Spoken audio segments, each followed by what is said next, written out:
Գյուղատնտեսական խմբակները դպրոցում, որ մենք սկսեցինք իրականացնել 2023 թվականի սեպտեմբերից, նրանց թիվը հասան 28-ի եւ կրկին սեպտեմբերից մենք սկսեցինք մեկնարկը նորարար ջերմատուն եւ նորարար այգի գյուղատնտեսական խմբակների։ Այդ ոնց է որ կողմին միսիլու, փաթա, իսկի մտուճի, ջիլորա, վրեն նայող։ Տարին շատ հետաքրքիր էր, բնականաբար որոշ դպրոցներում արդեն ունենալով որոշակի փորձառություն շատ ավելի լավ էին անցնում դասերը, շատ ավելի հետաքրքիր, որոշ նոր դպրոցները զարմացրեցին, թեև առաջի տարին, բայց կարողացան հաղթահարել այդ առաջի տարվա դժվարությունը եւ կրկին շատ հետաքրքիր անցավ։ Ունենք նաեւ դպրոցներ, որոնք մի փոքր հետ են մնում մեթոդաբանական առումով, բայց մեր նպատակը ստեղծել,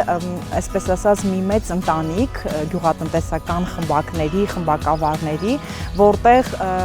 որոշակի փորձի փոխանակման արդյունքում հնարավոր կլինի ապահովել կայուն ընթացք այս խմբակների գործունեության համար։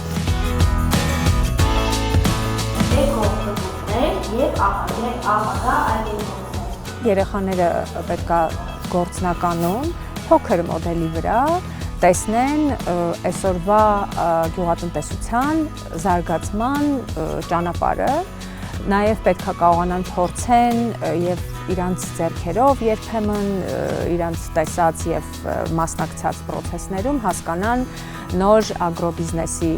մոտեցումները, ինտենսիվ գյուղատնտեսության վարման մոդելները եւ բոլոր այն կարևոր գիտելիքները, որոնք կարիք կա գործնական լաբորատորիաներում տեսնել, իսկ այստեղ մենք ունենք մինի լաբորատորիաներ հենց դպրոցներում եւ բացի դպրոցների համար լինելով հարթակներ, սրանք նաեւ համայնքների համար շատ կարևոր են, որպես գյուղատնտեսության վարման նորարար ձևերի իրական տեսանելի հարթակներ եւ արդեն շատ դպրոցներում մենք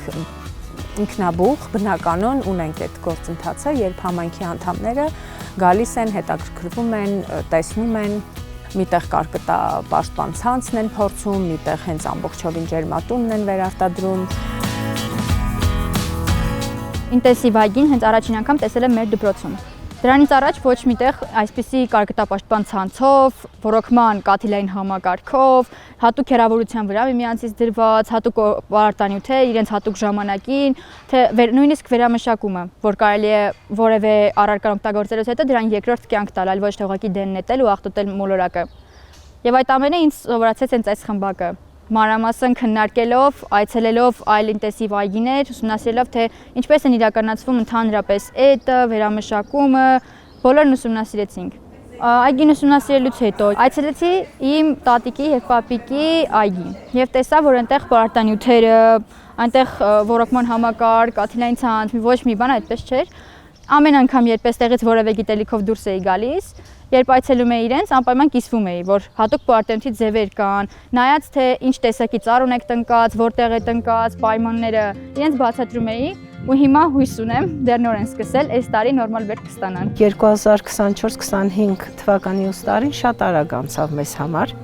Սկզբից շատ դժվար էր, երբ որ առաջարկեցինք այս նորարար այգի խմբակը, երեխաները եկան ոչինչ, 17 աշակերտ։ Հետո ընթացքում մի երկուսը դուրս եկան, մնացին 15 աշակերտ։ Առաջին կիսամյակում 1 ժամ էր նախատեսված խմբակի համար, երեխաները գալիս էին խմբակից դուրս, հետաքրքիր էր իրենց համար, հարցեր էին տալիս, ցանկանում էին, որ նորից ինչ-որ մի նոր բան սովորեն, մտնենք այգի եւ այլն։ Շատ հետաքրքիր եւ բովանդակալից էր։ Ուսումնասիրեցինք ինտենսիվ այգու այդ հատապտղային թփերին, մալինաներին։ Հետո սկսեցինք հոգ տանել դրանց, խնամել, մաքրել, պատրաստեցինք կոմպոստ, խմբային աշխատանքներ, շրջանաձև տնտեսություն, միրգ ունեինք, այդ միրգը հավաքեցինք եւ որոշեցինք, որ պետք է ճիշտ պատրաստենք։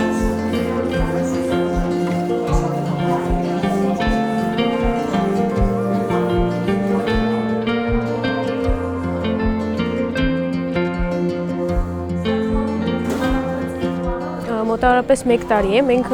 սովորում ենք գյուղատնտեսական խմբակում։ Մենք գյուղատնտեսական խմբակից շատ բաներ ենք քաղել, բայց ես այսօր ուզում եմ խոսել օդի աղտոտման, ինչպես նաև միջավայրի աղտոտման մասին։ Առաջին հանգամանքը, որ տերևները այրում են, սակայն կարող եմ ասել, որ դրանով իրենք իրենց են վնաս հասցնում եւ բացի իրենցից նաև երկիր մոլորակի ամբողջ բնակչությանը, քանի որ աղտոտում են օդը, ինչպես նաև չեն ստանում բարիքներ, եթե նրանք այրելու փոխարեն փոսփորեն եւ այդ խոտերը լցնեն փոսի մեջ, նրանք մի քանի ամիս անց, օրինակ եթե աշնանը հավաքեն եւ ամռանը բացեն, նրանք կստանան կոմպոստ եւ այրելու փոխարեն իրենք բարիք կստանան եւ ես պապիկին համոզեցի ու մենք չայրեցինք այս տարի տերևները, կոմպոստ ենք պատրաստել, սակայն դեռ չենք բացել այն, քանի որ դեռ շուտ է, ամռանը բացելու ենք։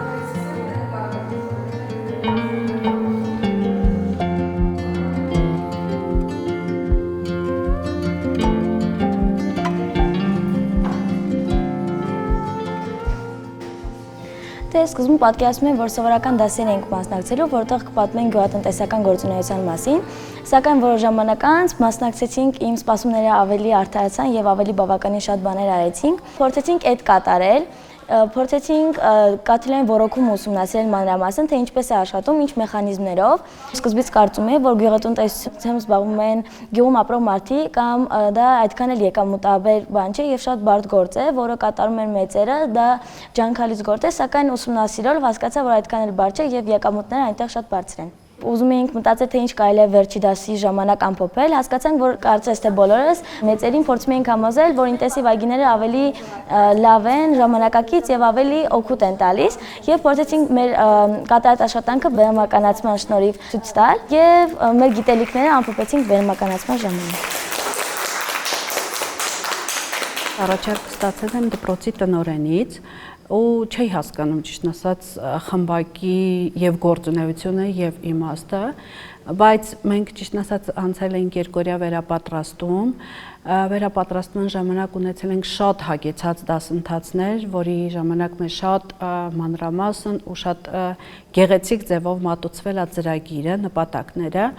Եվ դրանից հետո հասկացա, որ այո, ինչու՞ չէ, կարելի է նաև փորձել դպրոցում, կարելի է նաև հատկապես, որ մենք գյուղական համայնքում ենք, կարելի է գյուղական համայնքներում նույնպես երեխաների մեջ սերմանել սեր դեպի գյուղատնտեսությունը։ Դասերի անցկացման ձևերը երբեմն երեխաները իրենք էին առաջարկում, թե ոնց կարելի է անել, որ ավելի հետաքրքիր լինի, այսինքն այս տարի միգուցե իմ արդեն ունեցած փորձը, որ անցած տարի ունեի եւ երեխաները, որ իրենց ավագ ընկերներից լսել էին, ավելի հետաքրքիր էր անցնում այս տարի դասընթացները։ Իրենք արդեն ունեն որոշակի հմտություններ այգիներում աշխատելու եւ ինձ թվում է այգիներում աշխատելը կարող է եւ իրենց մոտ առաջացնի մեծ հետաքրքրություն դեպի ինտենսիվ այգիները։ Շատ կարևոր է լինում վերջում տարին ամփոփել ամփոփիչ դասերով, որովհետև ամփոփիչ դասը կարծես տարվա եւ տեսական եւ գործնական ստացած գիտելիքի, այսպես ասած, ներկայացումը լինի։ Այս տարի մի փոքր էքսպերիմենտալ բան ենք մտածել, որ դպրոցները պետքա ներկայացնեն ամփոփիչ դասը 3 հիմնական չափանիշներով, պետք է լինի մասնակցային, որպեսզի ոչ մի աշակերտ դուրս չմնա այդ ամփոփիչ դասին իր ստացած գիտելիքների ներկայացման հարցում։ Երկրորդ չափանիշը հնարավորինս շատ բովանդակություն լինի ներդրված այդ ամփոփիչ դասի մեջ, իրանց անցած գիտելիքները կարողանան ցուցադրեն եւ որ ամենակարևորն է, երևի միակ ուղղորդումը, որ մեր կողմից եղել է, այլ հանդեսի վերջացել եւ մտածել ինչ հետաքրքիր տարբերակներով կարելի է ստացած գիտելիքը ներկայացնել, շատ են դերային խաղերը, որի միջոցով այսպես կարծես թե մրցակցում են երկու դերակատարները, սովորական այգեպանի եւ ինտենսիվ այգի ունեցող եւ ծրագրի մեջ մենք ունենք հնարներ, որ տարվա ընթացքում աշակերտները պետք է սովորեն հարցազրույց անել, սահիկաշար պատրաստել, պետք է նշեմ, որ ամփոփիչ դասերի ժամանակ նկատվեց, որ այդ հնարները իսկապես իրենց դերը կատարել են եւ շատ պրոֆեսիոնալ ներկայացումներ ունեցանք։ Հաջորդ տարի խմբակների գործունեության փաստորեն 3-րդ տարվա մեջ մենք կունենանք մոտավորապես 60 խմբակներում։ Բացի այդ, մենք կունենանք նաև նոր համագործակցություններ եւ նոր գործիքակազմ խմբակների դասերի վարման հետ կապված, նաև կարողանանք դպրոցական ճամբարներ կազմակերպել նորարար գյուղատնտեսության թեմաներով, ինչպես նաև կունենանք նախագծային ուսուցում, որովհետև ինչպես ցույց տվեց այս մեր ամփոփիչ դասերի այցելությունները, տարբեր խմբակներում հետաքրքիր գաղափարներ են երեխեքի մոտ առաջացել, որոնք հանրակրթական նոր պետական չափորոշչով կարող ենք փորձել նոր գործիքակազմով դարձնել իրականություն նախագծային ուսուցման միջոցով։